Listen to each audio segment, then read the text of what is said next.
Guys, thanks for tuning in. This is optibotimus, and I just wanted to do a really quick sort of announcement before we get to this review. For now and for the next foreseeable future, I will be wearing this in all my video reviews. As you can see, it's a rainbow silicone bracelet. As many of you know, this past weekend, an absolute horrific act took place in Orlando, Florida, and many gay and lesbian people were murdered by an absolute psychopath. This hits very close to home with me because my sister is a lesbian, and that night she was actually in downtown Las Vegas, Fremont Street, at a concert.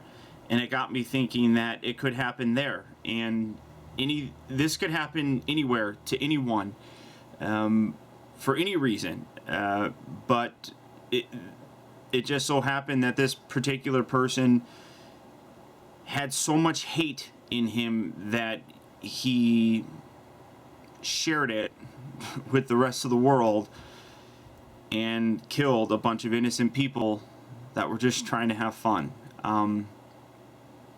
It's really there are no words for it.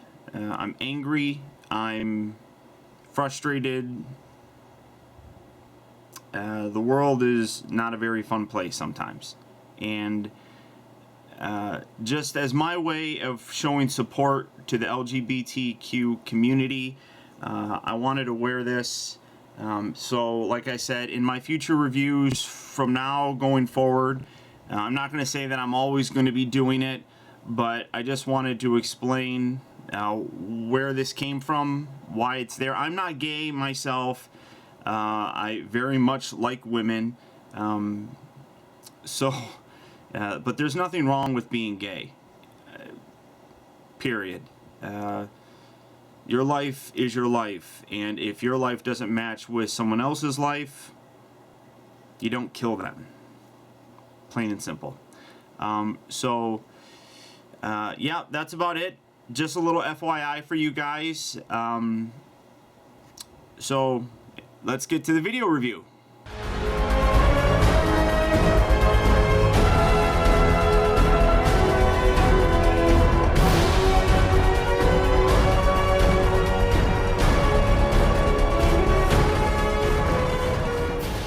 Thanks for tuning in. This is optibotimus coming at you with another video review. And today, again, thanks to the folks at ThreeZero, we're going to be taking a look at their new Teenage Mutant Ninja Turtles 1/6 scale Donatello. Once again, you have an absolutely massive package here. Donatello, as being the tallest of them, really does need a package that is this big. Coming down here, you got the very nice Donatello text right there, and then you get a really cool image of the CGI render for the actual character.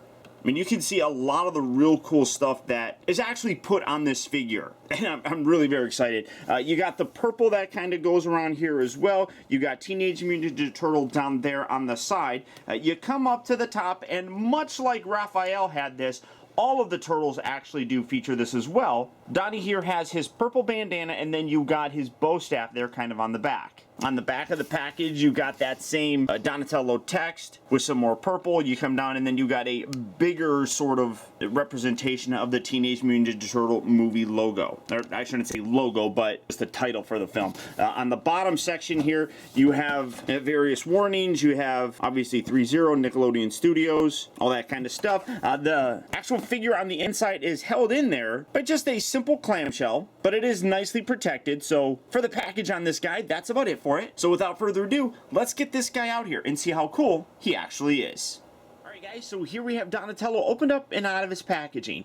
And again, the layer upon layer of detail that's put onto these figures absolutely does blow me away. Now, in terms of his accessories, he really doesn't come with a ton of extra stuff, but because he's got so much stuff that's actually kind of put on him, I guess you could kind of say that those are accessories. I haven't tried taking them off. I don't necessarily think it's impossible to do. I mean, you can see that he's got, like, you know, straps and buckles and stuff, so you might be able to remove some of this stuff, kind of giving him extra accessories, but it's not specifically mentioned that these are extra accessory pieces.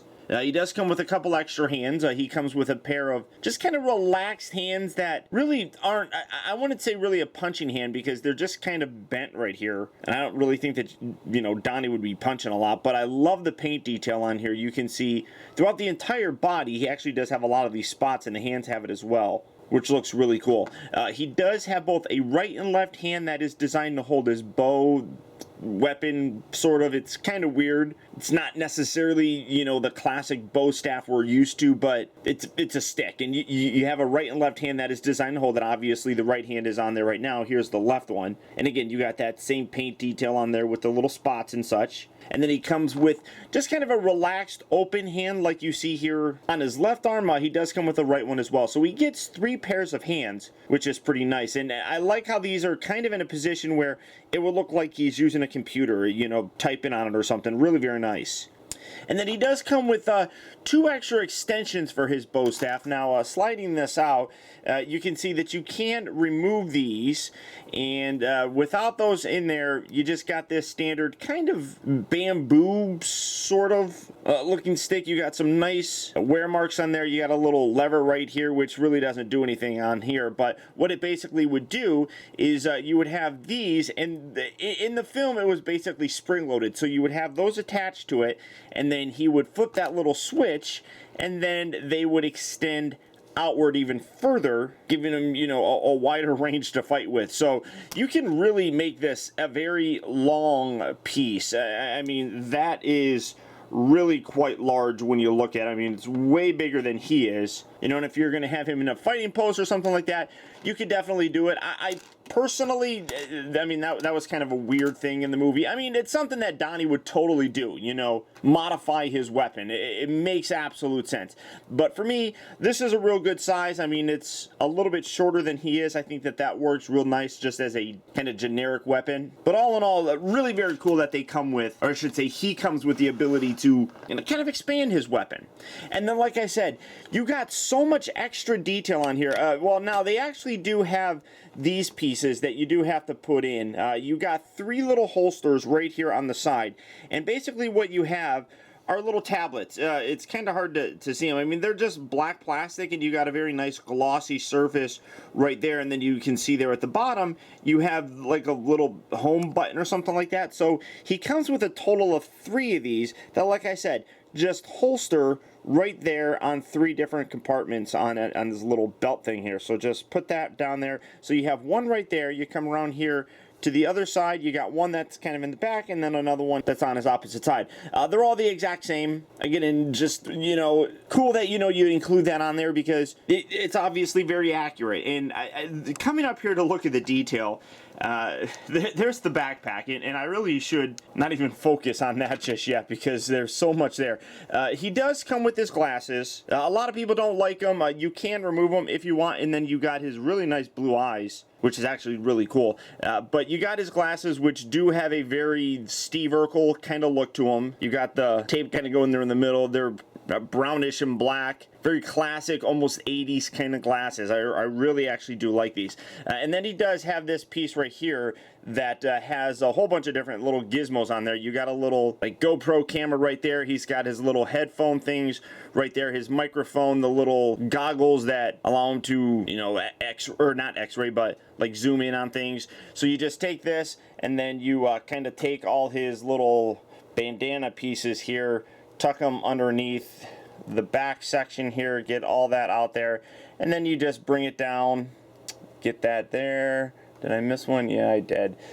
So it is a little bit fiddly to do it, but once you're done, you get that there, and then you just kind of flop these little bandana pieces however you really want to, just kind of create your look, and then that just kind of frictions right on there on the top. Then obviously, like I said, you got his little glasses. You can put those on there, just kind of completing that look for him. They don't really, you know, peg in anywhere, so you do have to kind of wedge them in. They just stay in basically just with friction. But I mean, that really is a very cool look. You can see some real great paint variation in there. I'm just kind of moving this off to the side so that you can see some of the detail.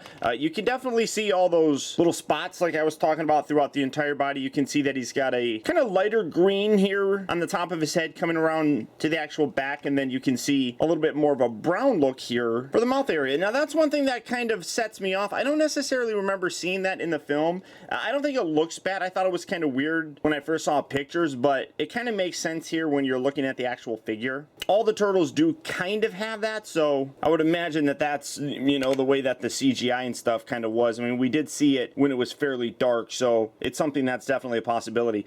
He's got his little walkie-talkie right here. I love how he's got these little plugs for all the little gadgets and everything, and then you got actual real wires right there. I mean, that's terrific. What is this little thing? This looks like it comes out. I don't even know what this is. It's just, there's another little thing. You know, I mean, Donnie's got all sorts of little things all over him, so get that tucked back in there. I mean, really cool the amount of detail that's, like I said, layered on this figure. I love it how they're plugged into like a surge protector. I mean, that's just great. You come around here to the left arm, you can see that he's got like a video game controller right there. You can see the directional pad right there, and then a whole bunch of little buttons. It's just terrific on there. You come around here, getting these wires kind of more out of the way so it doesn't damage anything. I mean, they are flexible, so you can move those around. You come around here to the back, and this backpack really is spectacular. I mean, you've got all these different hoses and everything. I mean, you can see that they're fairly soft in terms of their pliability and everything like that.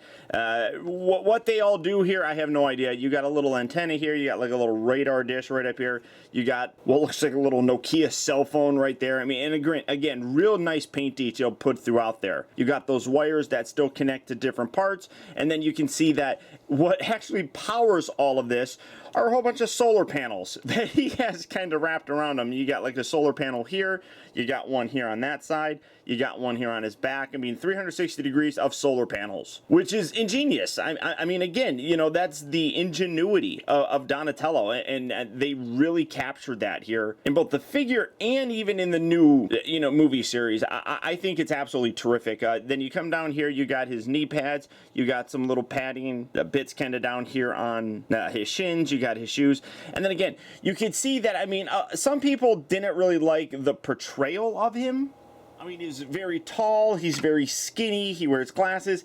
A lot of people are like, he's a very stereotypical nerd kind of thing, and it's the way that he should be. I mean, honestly, I don't see why that's even something that people complain about. I mean, everything on him really does scream Donatello, and I think it's terrific. Again, you got some nice wear marks kind of throughout here, much like Raphael. The arms here are rubberized, and then the torso is also rubber. The lower section of the legs here are all one molded piece. But the rubber that's up here on the upper body really doesn't limit any of the articulation, and really does look very good. So for the articulation, what you have is a nice ball joint here at the head. You can get it looking left, right, up, down, side to side, really kind of however you want it to look. The shoulders here are on ratchet joints, so you can move those in and out. They rotate forward and back. Let me see, does he have that? He's got a bit of an armpit joint. He's got two joints here at the elbow that allows him to move him up,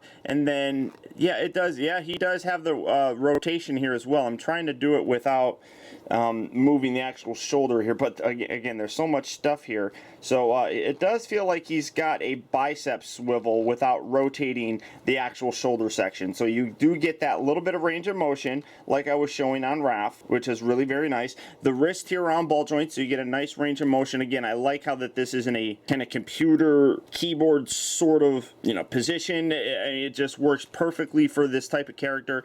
He does have the ball joint here at his torso, so you can rotate that. You do want to be careful as you're doing it, because he's got a lot of stuff around here on his waist and everything. You got all these pouches and everything, so the articulation is there, but just be careful as you're doing it so you don't damage anything. The hips, you can see move about. I mean, again, he's got the little skirt piece right here, so it does kind of limit it, but it is in there. You can move it in and out. He does rotate at the upper part of the thigh. He's got a bend here at the knee itself. Bring that down. He also does have ankle ball joints, so you can get a nice range of motion with those, kind of positioning those however you really want. So all that articulation is there that the other figures possess, and you can really get him in any pose that you basically really want. for a size comparison, he is the tallest of the turtles, and you can see that he is a little bit, not much, just a smidge taller than Raphael. And Raph was, I think, like 13 inches or something like that, so Donna definitely has that. You can also see that bulk-wise, huge difference here. Obviously, Donnie does have that skinnier, nerdier kind of look to him, and then Raph does have that more bodybuilder kind of thing, but that really does show you, you know, kind of the difference going on here between these figures. And now I really don't think, other than maybe, I can't, not even the internal structure, because the internal structure is bulky. You know, on Raphael here, I mean, internally I think that they are different as well. So there's a lot that is different on here. There isn't anything that's reused. And when you have them next to each other, these guys really do look very, very cool side by side. One thing that I guess I do kind of wish that he did have was a place where you could store his bow staff. He doesn't really have one, so I don't necessarily know. I mean, you probably could just take, well, what do you got? You got some like strings and everything, or just wires. I guess you could maybe, yeah, I mean, there's nowhere that you can really do it. So, I mean, and honestly, I mean, he didn't have that in the film. He just carried his staff with him everywhere. So, I guess it's not, you know, a very big negative or anything like that. It's just that I think that would have been cool. And definitely, you know, something that, you know, you would think that Donatello would have thought of, you know, having that kind of, you know, efficiency in his mind. You would think that he was like, you know, where can I stick this in case I need to put it down and, you know, use one of my little gadgets.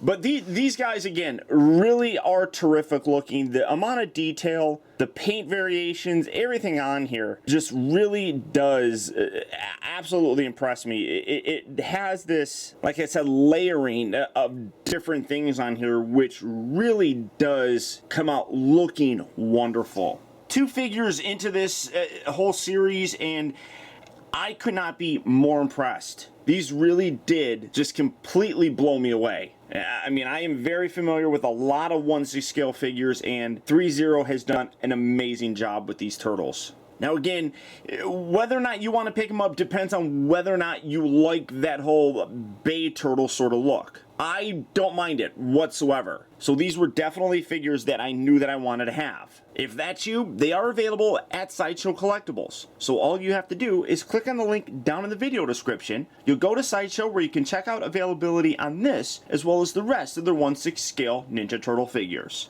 But beyond that, guys, that's about it. So once again, I want to thank you for tuning in. This has been Optibotimus. Again, I want to send a very special thanks to ThreeZero, specifically Cody, for helping to make this review possible. And don't forget that if you like this video, to please like and share it. Also, be sure to subscribe in case you haven't already subscribed. That way you never miss a future review of mine. And as always, until next time, I'll talk to you later.